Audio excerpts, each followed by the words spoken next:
we even have questions here. I don't know if I've looked at this list questions? Once. I got about a dozen more. I want to ask you all the pizza questions. Yeah. Right. He came up with all these. He says, wait. Oh, you ask him because you have all these.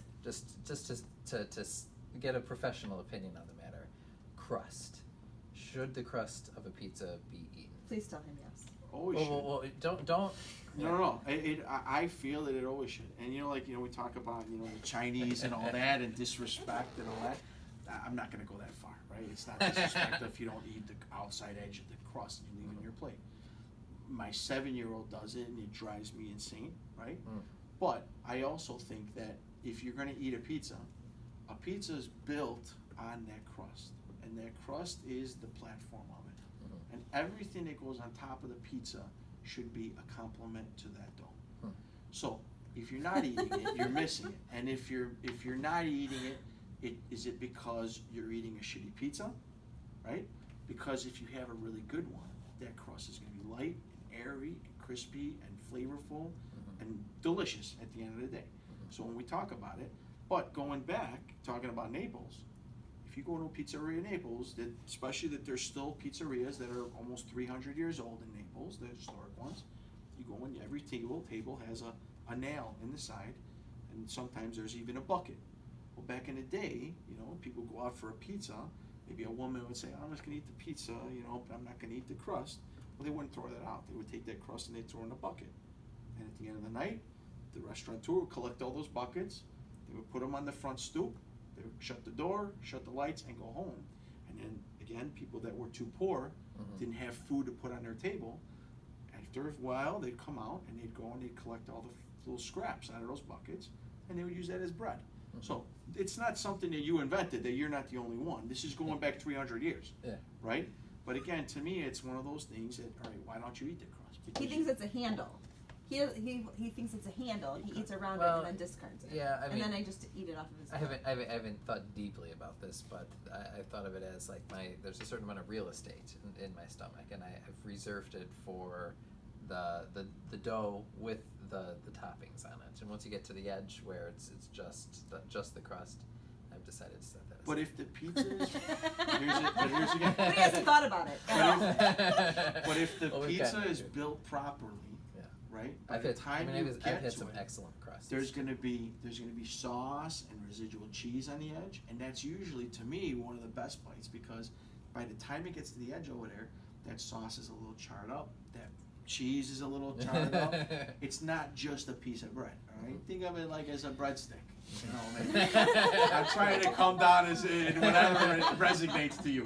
All right, I got another question. It's always going to be a deep answer with Leo. Okay.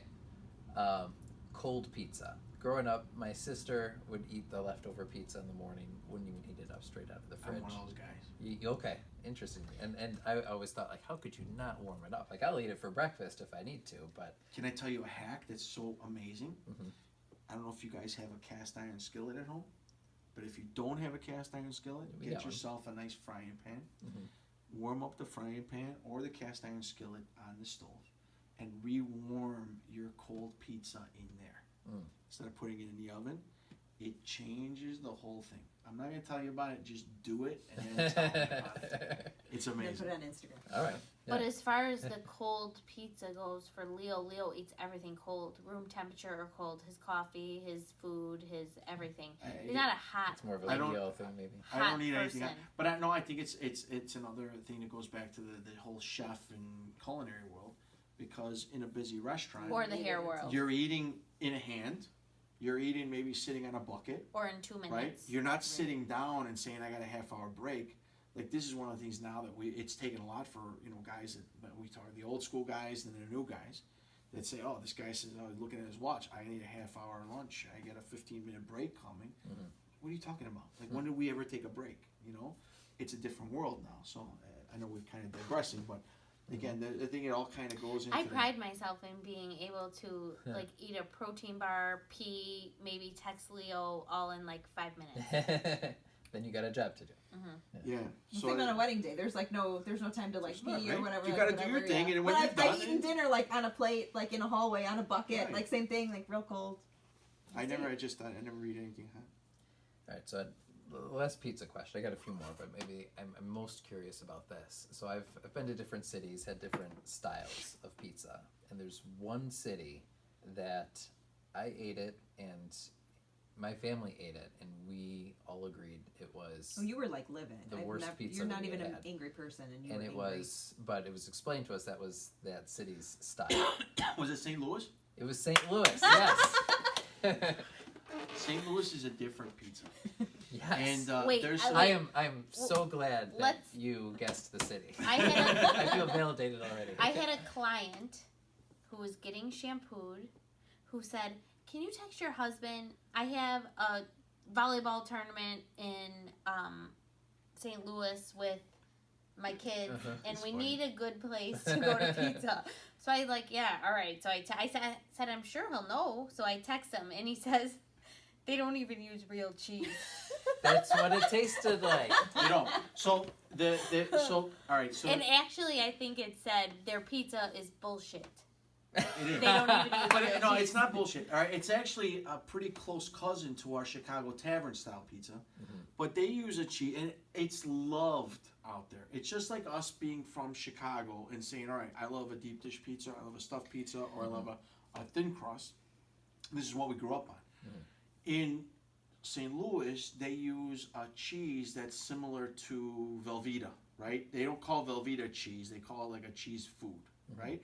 Well, they use a mozzarella that's a cheese food. They call it Provel, and it's another cheese that melts. It has a very particular taste, and it's the way it is. But people from St. Louis will die by that pizza and say this is That's the all they great. know, That's right? all they know, and this Right. is what they grew up on. And it's again, who are we to say a St. Louis pizza is terrible? Because I tell you what, I should say, I knew you were talking about St. Louis, because that's usually a lot of people from Chicago will say that. But I'll tell you what, there's a lot of historic places to go eat pizza in St. Louis. And you know you're eating it, but at least you know you ate it the right way. Where it almost looks like cheddar cheese, because like the cheese kind of orangey kind of looking, and that's kind of Do the you look remember of the it. name of the place? There was this huge chain everywhere. No. Yeah. I love that you were like a little mad about it. Oh, he's you know. mad. Yeah. Yeah, I get mad. You know, I you know, but not just that. I'm talking about like, you know, you walk into a place, right, or you see a place is getting so much recognition, and you walk in there and you sit down and you have a pizza, right, and it's terrible. And I think that's part of, to me, what frustrates me is that how did this place get recognized when there's 10 other places that I can name off right now that are way better than this one, right? And again, like people ask me a question like, do you go out and eat pizza? With everything that you do in pizza, do you go out? All the we time. go out and eat pizza Yeah. all the time. And Because he now, wants to. Like, he could eat it every day. the hard thing for me is like that now, especially, is that like I'm recognized when I go in somewhere. So I'm not getting the same pizza most of the time that everybody else is getting. And it's sometimes like, dude, I just want like a freaking pepperoni pizza. Like, I don't give a shit about all this stuff you're putting on here. Like, just give us a pizza. I'm here with my family, you know, whatever. And, you know, they're trying to like, you know, please you or, you know, impress you or whatever like that. So that's whatever. That's a whole nother thing. But St. Louis style is definitely a style, and Quad Cities they call it. You know, there's a lot of different names for it, and they've got their own style pizza, just like we have here in Chicago. Yeah, that's a good way of putting it.